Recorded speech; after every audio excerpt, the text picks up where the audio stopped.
So do you mind ordering? Nope, Okay. that's fine.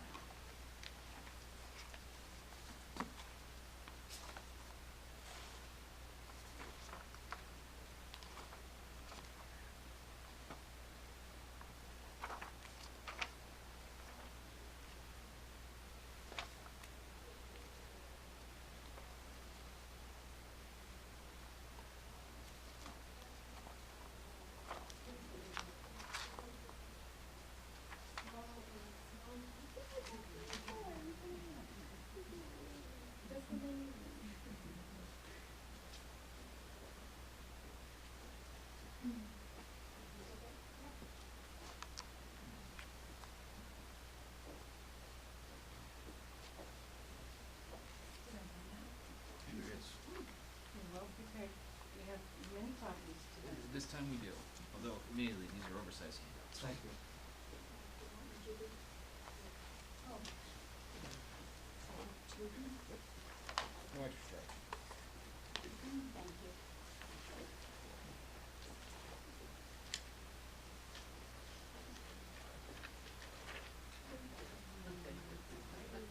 I did actually keep one for myself, and I want one for my friend Mary. She wanted to come to work.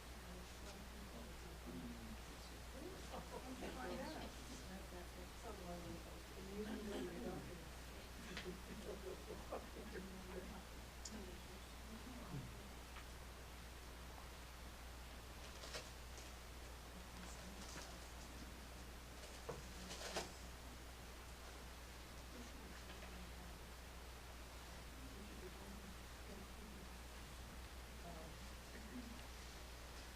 Well, it's still time. I mean, afterwards. Well, if we get them on.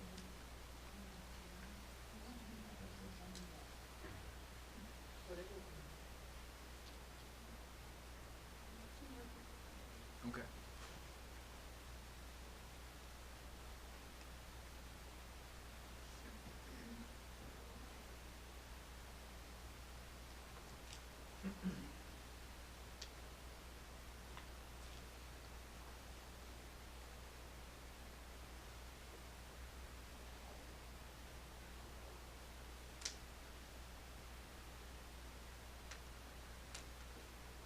All right, let's start with a prayer. In the name of the Father, and the Son, and the Holy Spirit, amen. Most High, glorious God, light of the darkness of our hearts, give us true faith, perfect hope, perfect charity, sense and knowledge, Lord, that we may carry out your holy and true command. Father, and the Son, and the Holy Spirit, amen. Okay. So, I'm going to begin with a reading from the Gospel of John. Thomas called Didymus, one of the 12, was not with them when Jesus came. So the other disciples said to him, "We have seen the Lord." He said to them, "Unless I see the mark of the nails in his hands, and put my finger into the nail marks, and put my hand into his side, I will not believe." Now a week later his disciples were again inside, and Thomas was with them. Jesus came, although the doors were locked, and stood in their midst and said, "Peace be with you."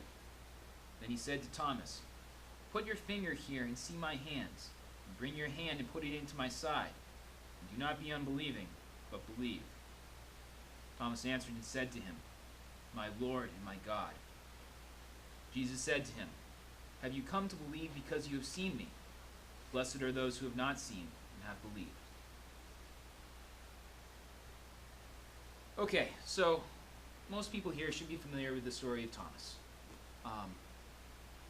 Thomas was not with the other disciples when Jesus appeared to them risen. And so he refuses to believe. And as you recall, what does he demand for proof? To see him, to touch him, to put his hands in the wound in his side. So of course, what happens? Jesus shows up, says, "Here it is, go ahead." And Thomas recognizes him and says, "My Lord and my God." And then Jesus follows up with this line, "Have you come to believe because you have seen me? Blessed are those who have not seen and have believed."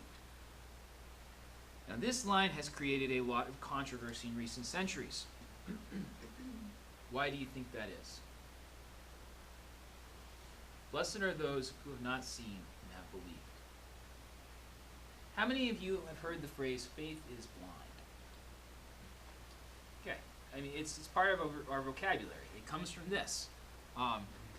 Those who have not seen but have still believed. Okay? What's happened, though, is in our culture, there's this idea that blind faith means that it's baseless faith. Okay? And you'll hear this periodically. People will talk about believers as kind of these superstitious people who just arbitrarily believe because they just kind of feel like it, but have no real reasons for believing. I'll give you a pop culture reference to this. How many of you have seen The Lion King or are familiar with The Lion King?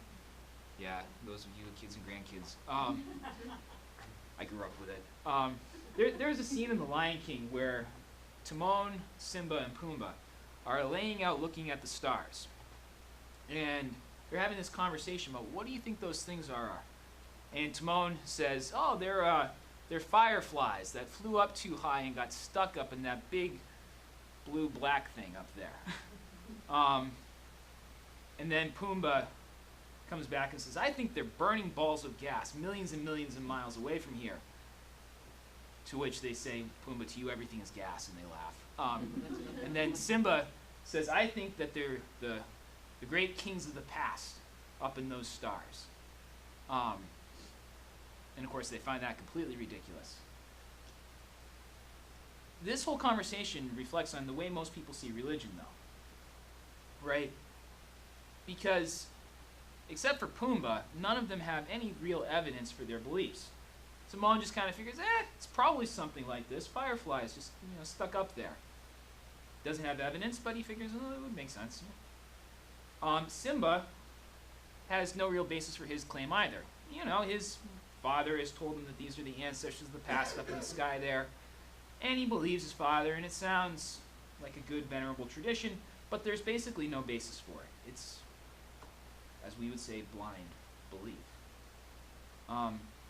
And unfortunately, this is the way most people think of Christianity. Blind and baseless. Of course, this is not what Christian belief is. Christian belief does have a basis, which means that tonight we really need to talk about what it means to believe. Okay, so if you'll recall, does anybody remember what we talked about last week? Well, liar, lunatic, or Lord. Yeah, so we talked about who Jesus was. Is he actually God? If he's not God, he'd be lying or crazy. And then at the end we were talking about, well, how do we know that he actually is who he says he is, namely God? And what was sort of the big, say, proof of his divinity that we point to? The resurrection. Okay. How do we know the resurrection happened? What's the basis for our belief in that? The witnesses. Okay. People have said, just like they said to Thomas, he is risen, and we have seen him. Okay? And that's the crux of Christian faith right there. Do you believe the witnesses? Can anybody tell me who wrote the Gospels? Matthew, Mark, Luke, and John. Okay? Now this is not undisputed. I acknowledge this, Helen. But traditionally, it's believed, and I would subscribe to this, that Matthew, Mark, Luke, and John wrote those 4 Gospels, and the record of this goes back to at least the 2nd, 3rd century. If not before, but it's not mentioned much earlier than that. So, traditionally, who do we believe Matthew was? A tax collector whom Jesus called and became then one of the 12. So, Matthew would be an eyewitness to these events. Who is Mark? Does anybody know anything about who we believe Mark to be? I think he was a healer. It would be more than I would know. Could be. My understanding is that Mark is referenced in the letters of Peter. And so it's believed that Mark was a companion of St. Peter, and therefore Mark's gospel, some have thought, is essentially Peter's gospel, written down by Mark. Peter's account of the events that took place. Luke, anybody know who Luke is? He was a doctor. And how does Luke know what he knows in the Gospels?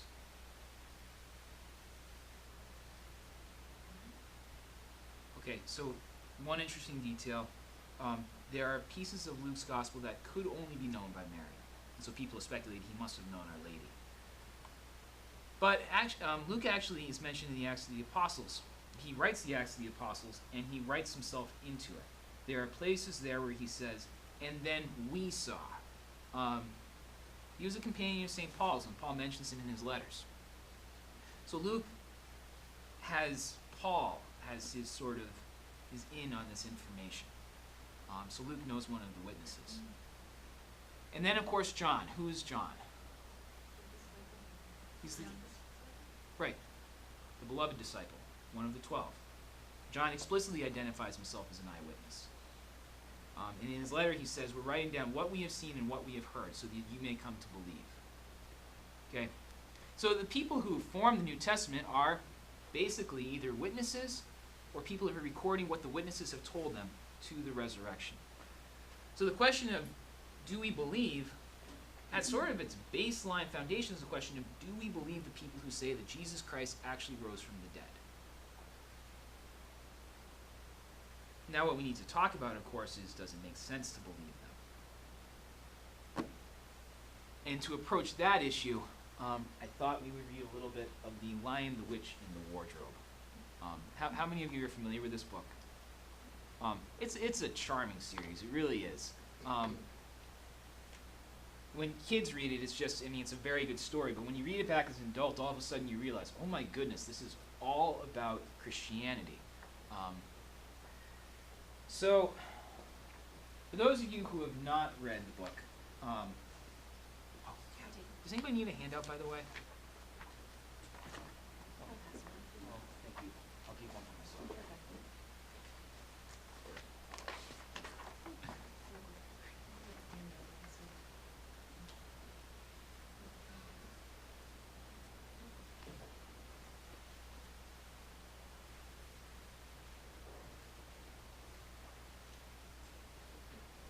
Thank you, Joyce.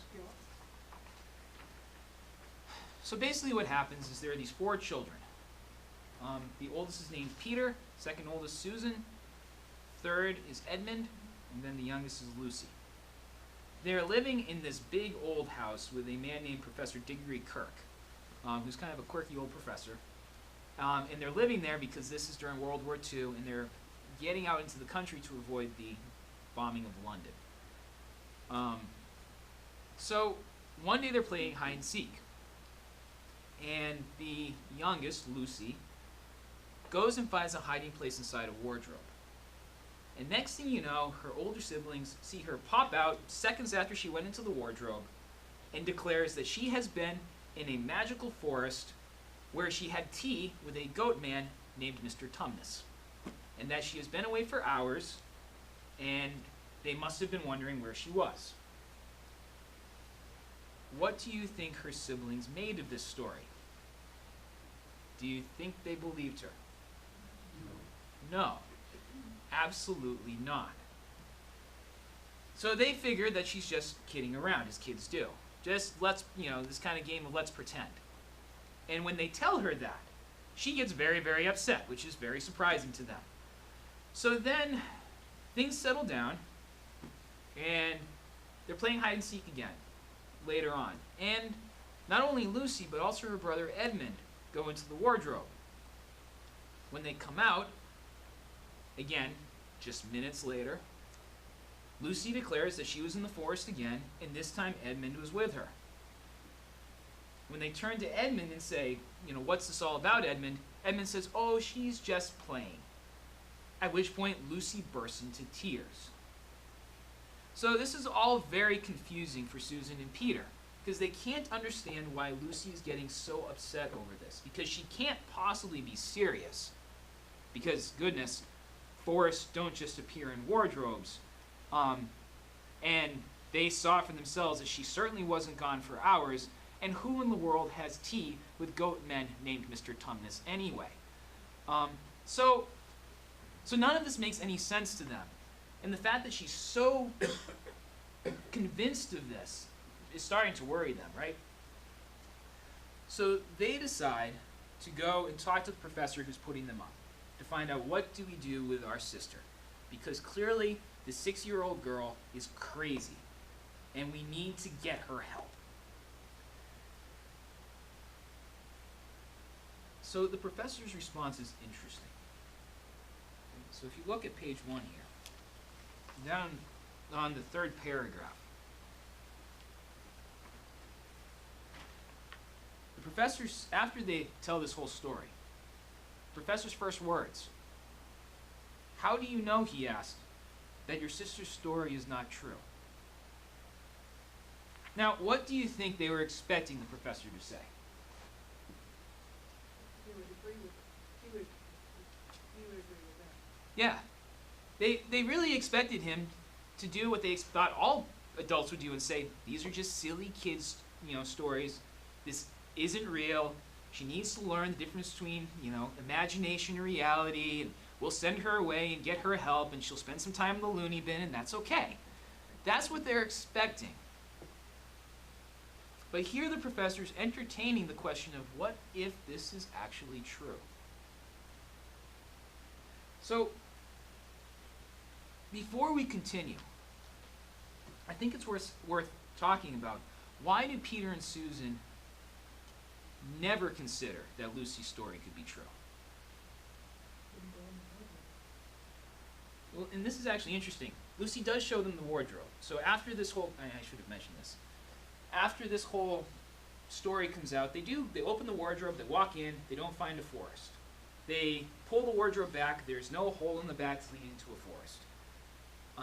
So they do investigate, which leads them further to disbelieve Lucy. But I think it goes a little deeper. I think Peter and Susan think they've got the world basically figured out. They know the basic rules by which the world operates, that a wardrobe has this much space and there is no room in which to fit a forest. That goat men, they've never seen a goat man, and they don't expect to find one in a wardrobe in a forest. They think that, well, if 2 seconds has elapsed over on this side of the wardrobe, then 2 seconds must have elapsed in the other side of the wardrobe, and it couldn't be anything different. They think they know the rules by which the world works, and this doesn't fit anything that they know or are familiar with. So they write it off. This doesn't happen. Therefore, Lucy must be either crazy or lying. And the professor undermines that first assumption immediately. What if there are things about this house and about this world that you don't know about and don't operate the way you think everything works? Just what if? Okay, so let's continue. So Susan is shocked that the professor could possibly consider the existence of forests and wardrobes. And once she's recovered from this shock, she replies to the professor, but Edmund said they had only been pretending. That is a point, said the professor, which certainly deserves consideration. Very careful consideration. For instance, if you will excuse me for asking the question, does your experience lead you to regard your brother or your sister as the more reliable? I mean, which is the more truthful? That's just the funny thing about it, sir, said Peter. Up till now, I have said Lucy every time. So this is interesting. Okay, this is the first chink in the armor. Lucy could be lying, right? She could just be making the story up. And she knows it's not true, but she wants to make up the story. But what's interesting here is when she comes out and says, oh, Edmund saw the wardrobe too. Edmund, who's the one who is usually in the habit of lying, says, there's no forest. And Lucy, who has always told the truth and never been known to tell a lie, insists to the point of tears, there's a forest in there. So which one should they believe?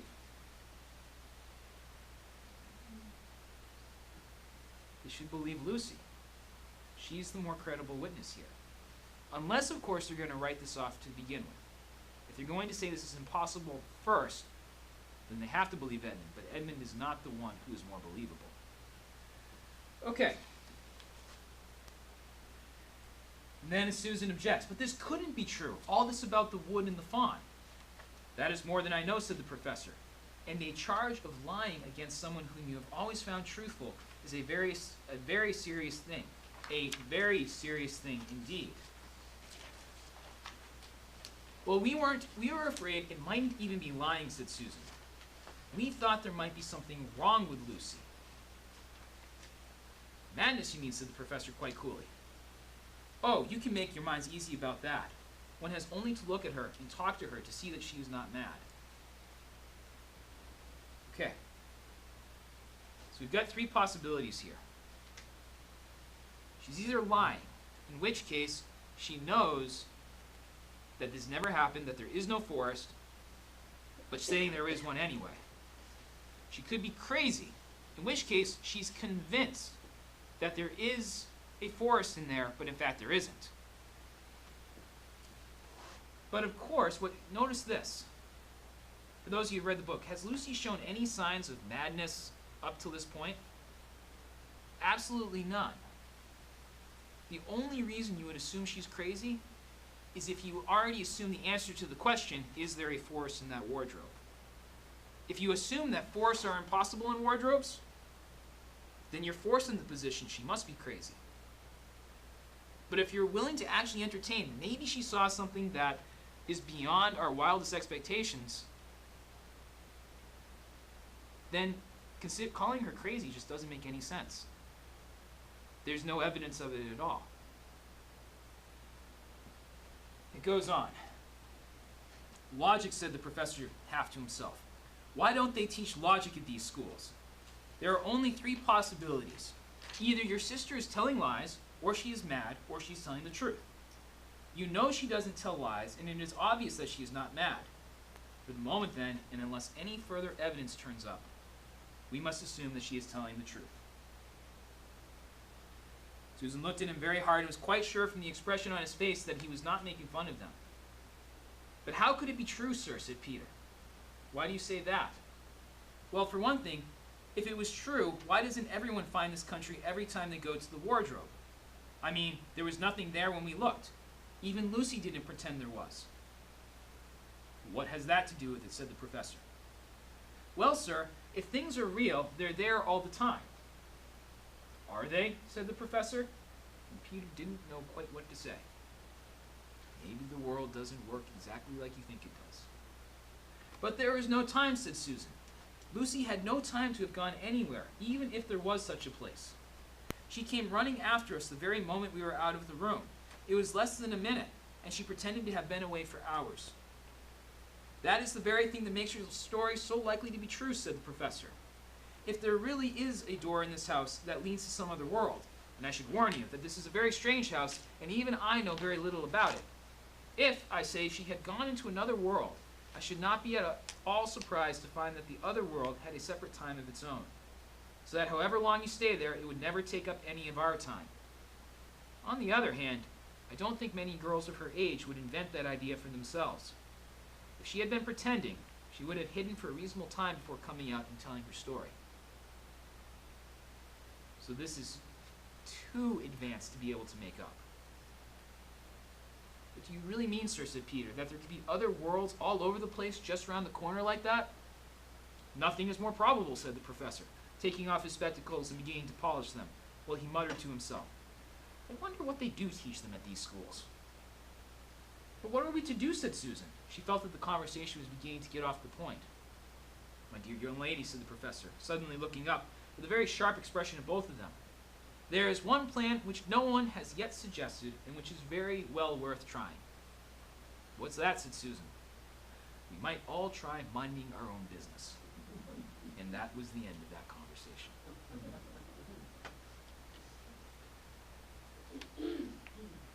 Now, I would argue to you that what C.S. Lewis is actually talking about here is actually about the resurrection and about faith. Why might I say that? Well, if you recall, even the first witnesses to the resurrection, who were the first ones to see the empty tomb, by the way? Mary Magdalene and the other women. Okay. They see the empty tomb and are absolutely shocked. And they go running to the 11 disciples saying, he's risen. We saw the tomb empty. There was an angel there who told us that he's risen. How did the 11 react? They didn't believe it. Let's see here. There's a nice quote here.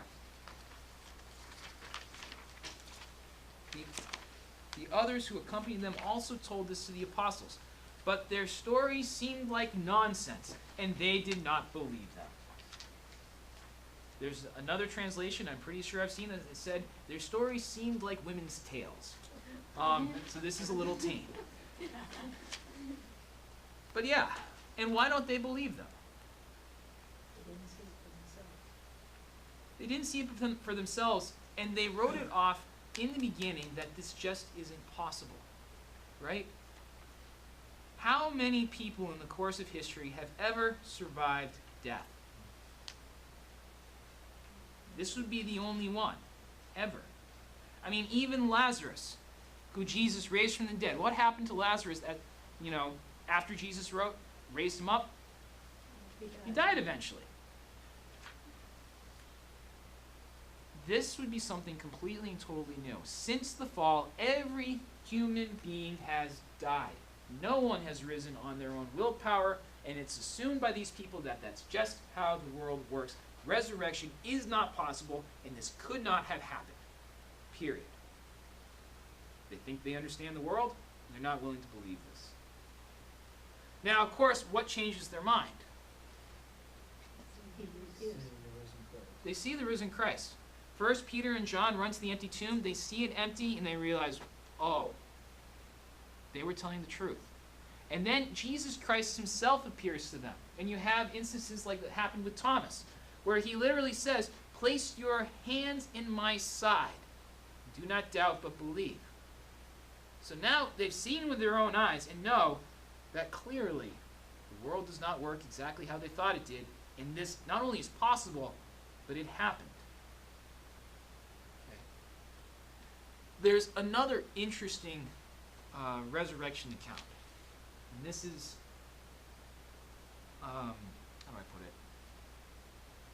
And this is the one with St. Paul. Okay.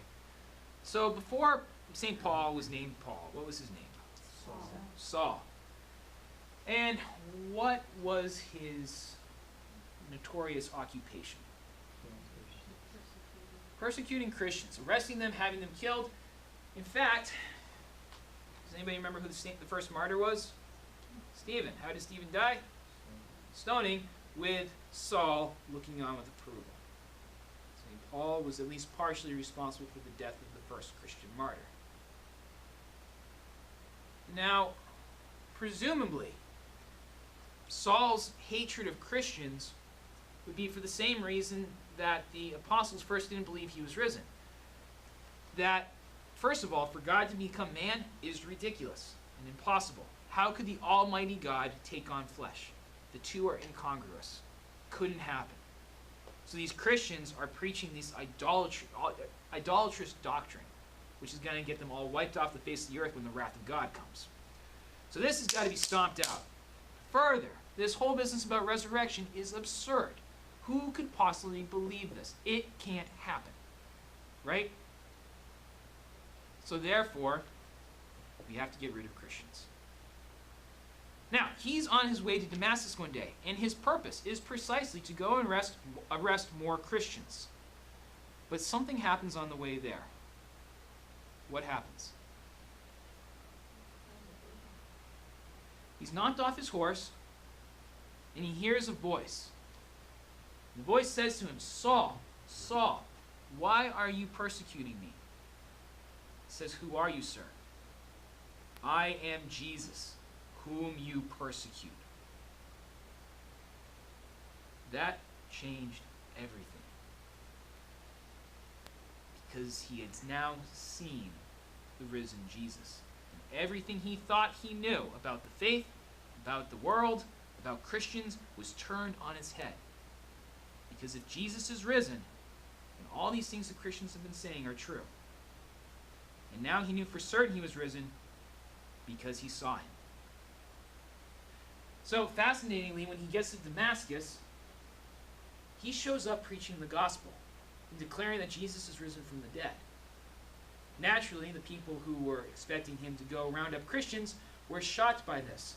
And he preached so insistently that eventually they tried to kill him, and he had to escape over the wall in a basket in the middle of the night. In that amount of time, everything changed. His whole world turned upside down. I want to share with you a little bit of a personal story. Some of you have heard this. I tell this story because this is a story that turned my world upside down. But when I was, it was the end of my 8th grade year, and it was the Feast of Corpus Christi. So, has anybody been to the Brothers of Christian Instruction in Alfred? They've got a nice little chapel there, and that's where we used to go to church in the summertime, because my family has a camp in Sanford. So we were at camp church, and we went to church every Sunday. But this Sunday, Father Ted was preaching on the real presence of Jesus in the Eucharist. And this is something I'd simply never heard of before. And so he's talking about how the Eucharist is Jesus' body and blood. And I'm waiting for sort of the other shoe to fall. Because I'm thinking about the Eucharist, it's like, it doesn't look like, first of all, it doesn't look like a man. Right? This looks like bread. And it certainly doesn't look like the God-man. Right? So he can't be serious. This simply isn't how things work. But then I realized he was serious. And this really threw me for a loop, because I did respect Father Ted as a sort of mature adult. And every adult in my life at that point told me that these kind of weird things just don't happen. You know, there is no such thing as ghosts. There is no such thing as miracles. You know, we know how the laws of nature work, and we can explain everything that way. So, miraculous things like bread turning out to be God, that's just not what happens in the world. So I'm waiting for the explanation, and it's not coming. And now I'm starting to write him off. Like, okay, this is absolutely crazy. But for a moment, in just a moment, I wondered, what if it's true? What if when Jesus said, "This is my body," he actually meant it? And what if, over in that tabernacle over there, that is actually Jesus? In that moment, I remember it was like the tabernacle exploded. And this intense, burning joy radiated out from that tabernacle and caught up, like it was like my heart caught on fire, and my limbs felt like they were radiating light, and I was brought to tears and just overwhelmed by what was in there. And I had no idea what was going on, but I knew for certain this was not natural. That in that tabernacle, against all reasonable explanation, that was Jesus Christ himself standing right there in front of me. And I had no idea how I missed him all that time. I had no idea how this was even possible, but I knew for certain he was there. Suddenly, I'd seen the risen Christ and recognized him, and it changed my entire world. All the stories were true. The Gospels were all true. He was there. Suddenly, the miracle stories were all true. And the world that I thought I had so carefully figured out had mysteries in it that I had never dreamed of.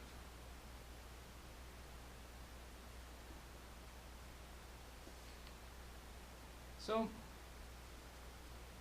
there are witnesses to the resurrection. And there still are today. There are people who say they have seen Jesus Christ and are willing to die for that claim. Okay.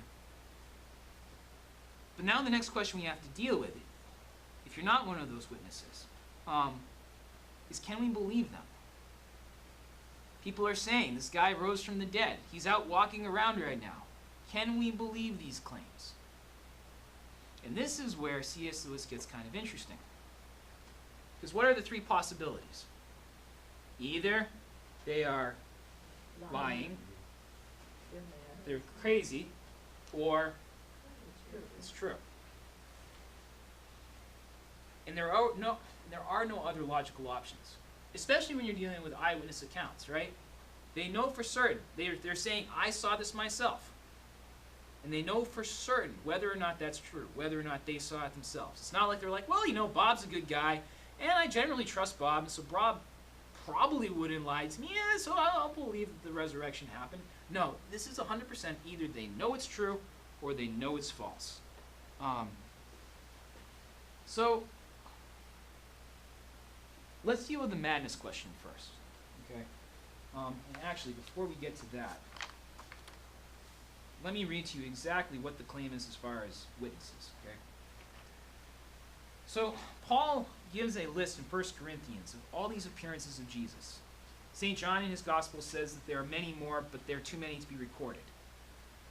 But Paul writes that he appeared to Cephas, that's Peter, then to the 12. After that, he appeared to more than 500 brothers at once, most of whom are still living, though some have fallen asleep. After that, he appeared to James, then to all the apostles. Last of all, as to one born abnormally, he appeared to me.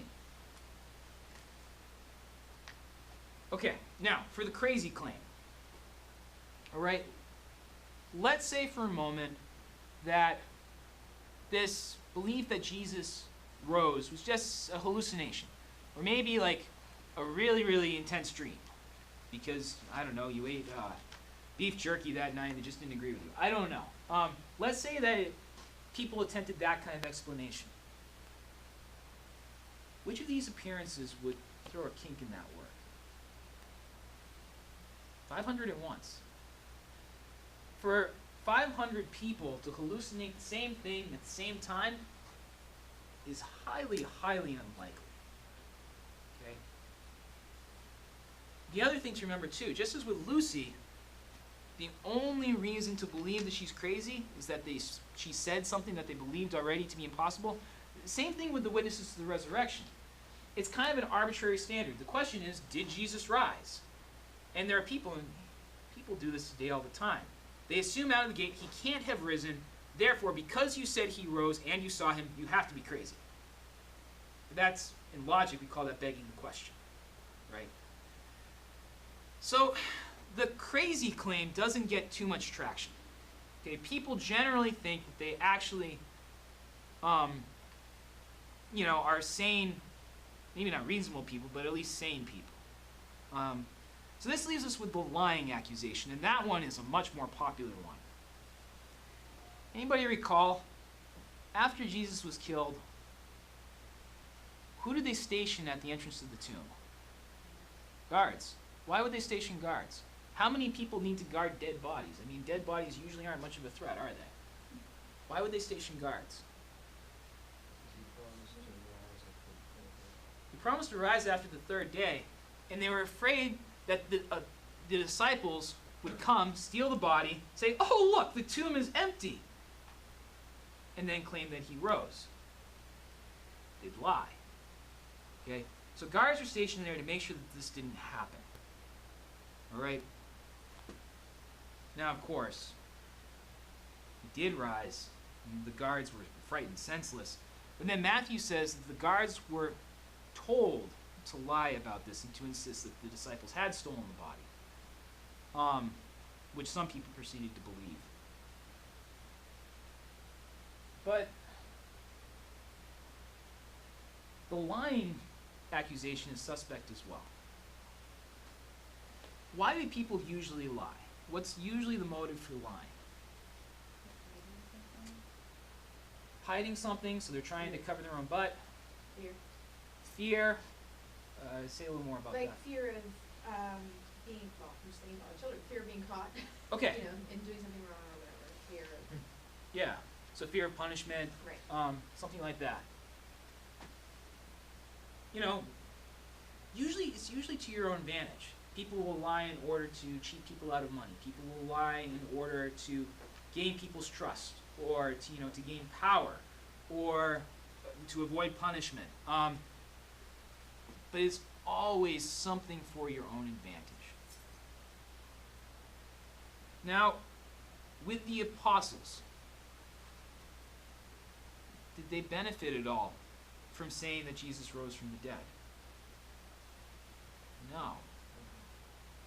Okay, let's begin. What exactly did they have to do in order to follow Jesus to begin with? They had to give up everything and go follow him. Take no money back, no sack, no sandals. Okay. Then, as they're following him, he said, and if you follow me, you're going to be persecuted. Congratulations. But your reward will be great in heaven. So, they know this is all worth it. That if Jesus is who he says he is, then he has promised them eternal happiness in heaven. And so whatever persecutions they have to endure now, in the long run, it will work out. Okay. Now, here's the thing. First of all, if Jesus didn't rise from the dead, is there any reward in heaven for them? No, why? So, first of all, if Jesus didn't rise from the dead, then this calls into question, frankly, all of his teachings. Because this is something Jesus has harped on. In 3 days, the Son of Man will rise. He'll be given no sign but the sign of Jonah, that he will be 3 days in the belly of the whale and then rise. Okay, Jesus has staked a pretty strong claim on this. If he wasn't even telling the truth about that, why believe any of his other claims? Further, if Jesus didn't rise from the dead, even he then doesn't have power over death, right? If death has control over Jesus, then who is he to promise eternal life? Death has conquered him too. There is no reason to believe in an eternal reward if death conquered even the one who promised that reward. Okay? And St. Paul says as much. Let's see if I can find the passage.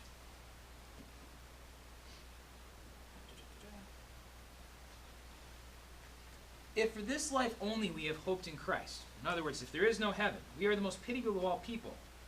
Otherwise, what will people accomplish by having themselves baptized for the dead?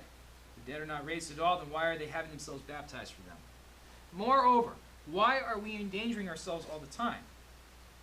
Every day I face death. I swear it by the pride in you, brothers, that I have in Christ Jesus our Lord.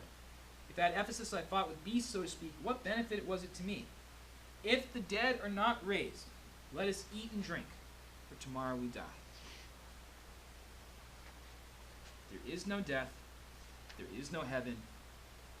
If there is no resurrection, then there is no heaven, and there is no point in any of this.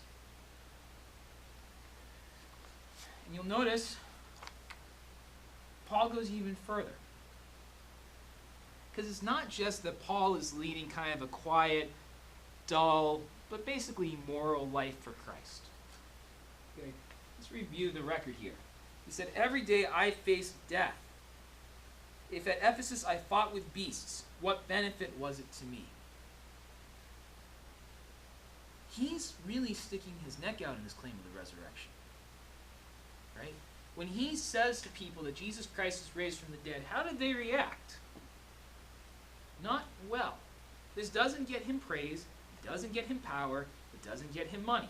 It gets people throwing rocks at him, literally, on several occasions. Right?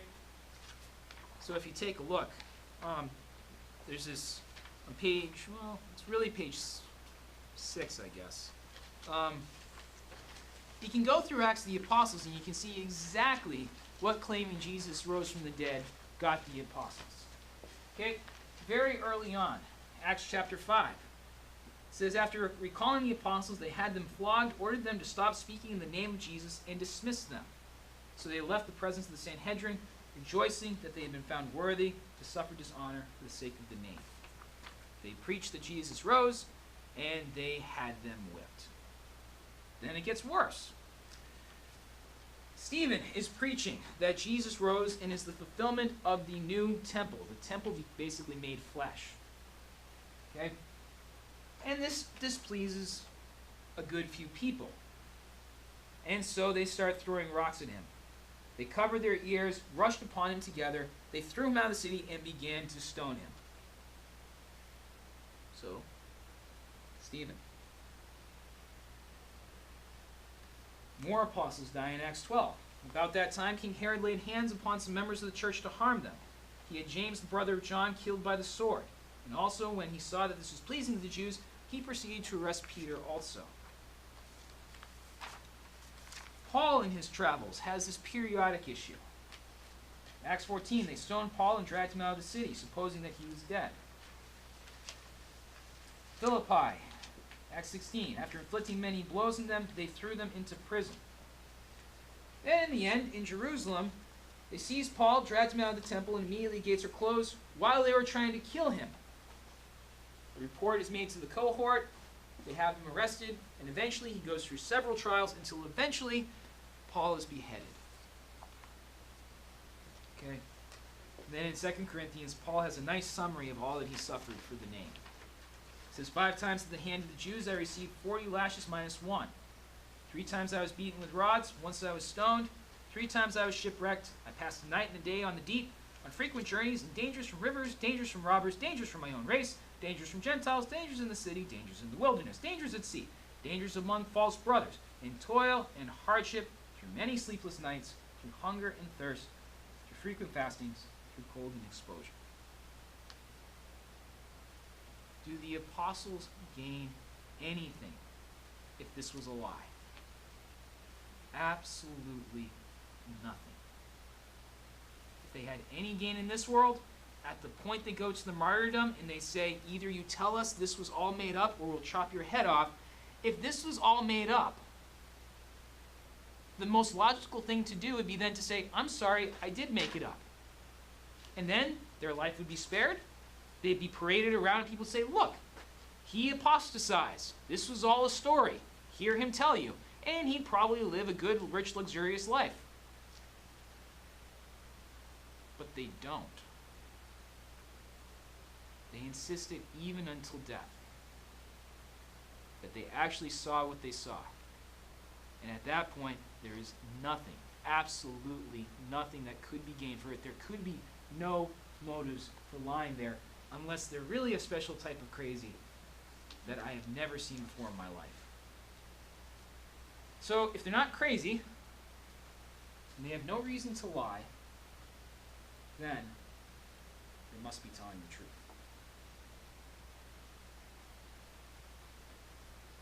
All right. Any questions so far? So, lastly, I'm just going to introduce the topic for next week. So today we've talked about why it's reasonable to believe those who saw that Jesus rose from the dead. But of course there are those who don't believe the witnesses. They insist that these people can't be trusted. So how then do you talk about God or talk about the faith to people who won't trust the Gospels or won't trust people who say, yes, I have encountered Jesus Christ? What do you do?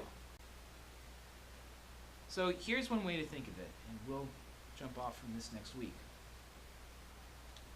But imagine for a moment that you are talking to someone who has never seen a moose. Okay? And you insist, oh yes, we have moose in Maine. They're these big, awkward creatures with these long, spindly legs, and this big old snout and antlers, and this kind of weird gobbler thing. And they trudge through the woods all the time, and if you hit them with a car, you take the legs out, and the big old moose's butt goes crashing through your windshield. And let's say this person's from New York City, and they're like, listen, I've never seen a creature that weird before in my life. You got to be pulling my leg. And what's the first thing you're going to do? You're going to show them a picture. Look at the picture and say, that's made up. Someone doctored that. So they don't believe the picture. What's the next thing you might try to do? They can find a moose. So you go up, oh goodness, I don't know, go up Millinocket or someplace like this. Okay? And you go to the last place you saw a moose and say, yep, there are always moose here. You know, look, there's going to be a moose right around that corner there. There's no moose. And you insist that the moose must just be out to lunch, you know? He'll be back soon. But of course, your friend from New York City, what does he think of you now? Crazy, right? This guy has dragged me all the way to Millinocket, Maine to show me this creature that doesn't exist, that I always knew didn't exist anyway. Just a side note, this is kind of how the life of the priest works sometimes. You tell people there's a God, just pray to him, he'll answer your prayers, and you tell them to do exactly what you did, you know, when things worked in your life. And then they come back and tell you, well, I did it, nothing happened. You're like, why? It should work. God is mysterious. But anyway, so there's no moose, and they're not willing to believe your witness testimony anymore. So what's your next move from there?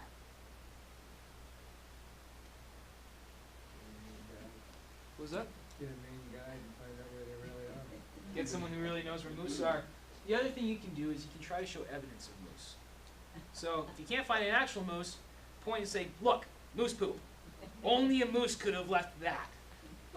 Or moose footprints. So, you know, you describe a moose and say they have hooves just like this. These are not deer prints. Only a moose could have left that. You know, or I don't know what a moose habitat is, but you point to the habitat and say, look, this is what a moose sleeps in. You point to the things that moose have left behind, evidence they left behind, and say, and only a moose could have left this. And that's what we're going to talk about next week.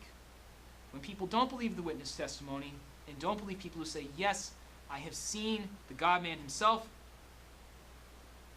then your next recourse is to then point to evidence of God. You can see the hand of God in this. You can see evidence of God here. Just look at the world around you because you'll believe your own eyes, you know, and show them how what you see in the world points to the reality that you're talking about. So anyway, so next week we'll talk about personal existence of God, and the week after the problem of evil.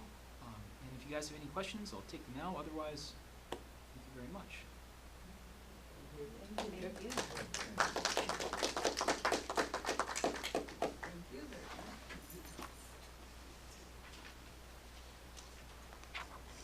The evidence of the hearing, the jury, Yeah, we'll be here next week, Joe. We'll be in Florida. Oh, nice. So, we'll be here the week after. Okay. Now you know we have these posted on the website. The whole, infill right Yeah, the chapel camera. Elizabeth is a smart woman. So he must have been more than overly convincing, because man is weak, and when faced with having your head chopped off or whatever, unfortunately, a fair percentage of people are just gonna say, okay, I made it all up, and, you know, it's impressive that they all believed and they all, you know, nobody gave in. Yeah. Because, you know, I like to think that I would continue to defend him, but I'm not exactly certain. I mean, because I've never been faced in that. Are you worried you won't Yeah. get I think I would, but I don't know. worried that I'm not there? Yeah. Excellent. Yeah. Perfect. No, you kind Well, of I can't. know you're super You don't know You kinda till can't know. you don't know till you're there. You just I can just picture myself saying, "Jesus, I trust in you," and see you in a few minutes. Yeah. Yeah, it takes a lot of trust though. Yeah.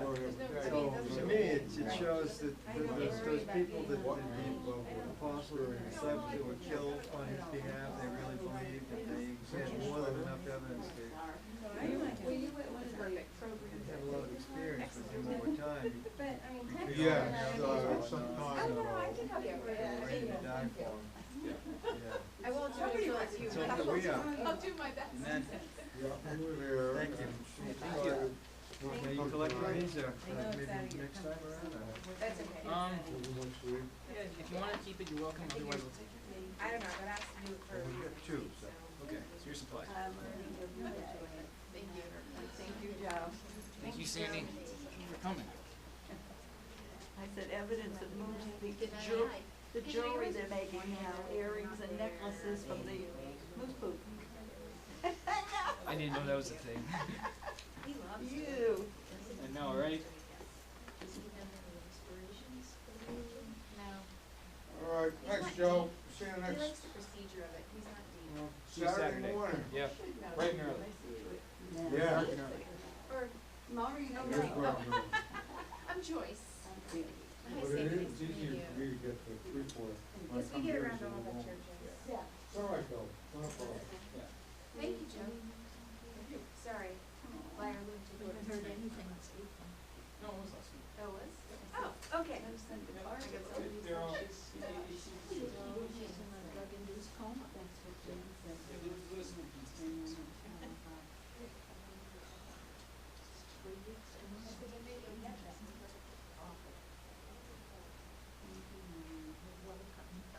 Bad news.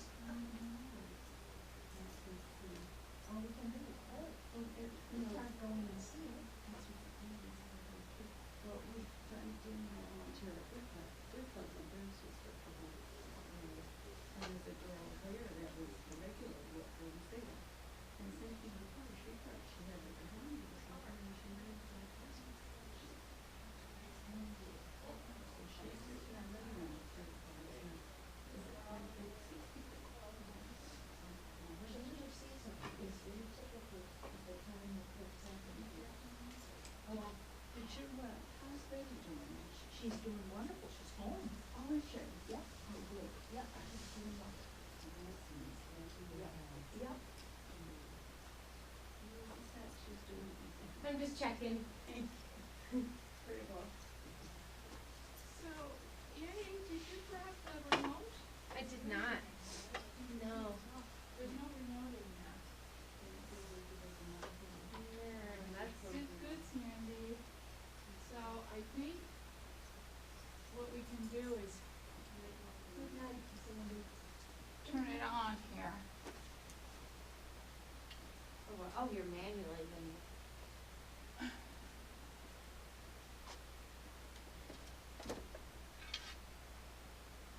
Oh, there's an on-off right below that. Yeah, but I think that's one too, that's the only one I can get there. Not in the church. Oh, there it is. Who would have taken the remote? It It says was, do not turn off, so that's kind of weird, huh? people do it all the time, but you see how, it's cold in here. But It'd be you very see how- cold for adoration. The heat No does, wonder. well, this is on air conditioning. So the deal in this room Yeah. is that that heater does not work at all. Yeah. These heaters really do not work, they look like they would. Yeah. So, this is really neat. Unless it's on air conditioning, which you don't know, or only if you have the remote, I'm assuming. If we had the remote, we would know for You sure. would know. Well, where would it be? It's in this Where- room.